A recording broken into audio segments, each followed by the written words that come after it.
I've been involved as a community volunteer with SCFD over many, many years. I got to know Floyd on the various campaigns that all of us worked on. In the 70s, all the arts were struggling in Denver.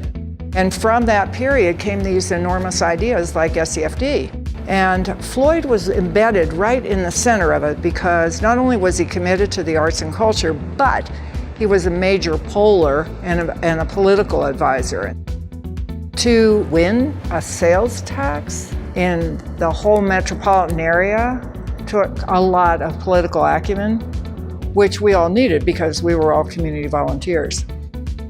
It's a tax district, so it has to go to the voters.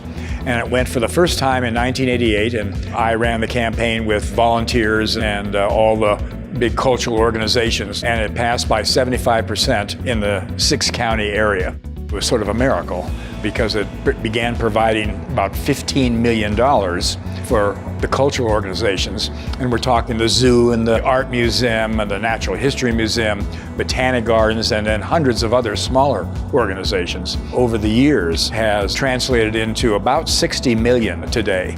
So it's an important piece of their budget for all these great cultural amenities here in the Denver metro area. It's not the easiest thing to convince voters to do this. If it were easy, the rest of the country would have done it. We are the only ones, and Floyd says we're the only ones in the US, we're the only ones in the world who do something like this.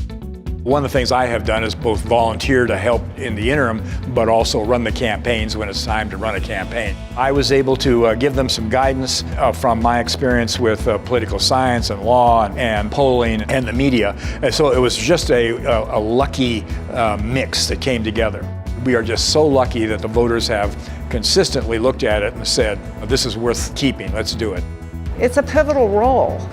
That's not to say a ton of other people don't have pivotal roles in doing this, but from the standpoint of a political strategy, that's a hard thing, and Floyd has hung on to that. This exists because the civic community comes together and works for it. In other words, the business community, you see your chambers of commerce come together and work for it. You see your foundations come together and work for it. This is one of those things where people really sort of unite. Denver continues to grow. The city is a success, and at least one reason is because of our fabulous cultural amenities.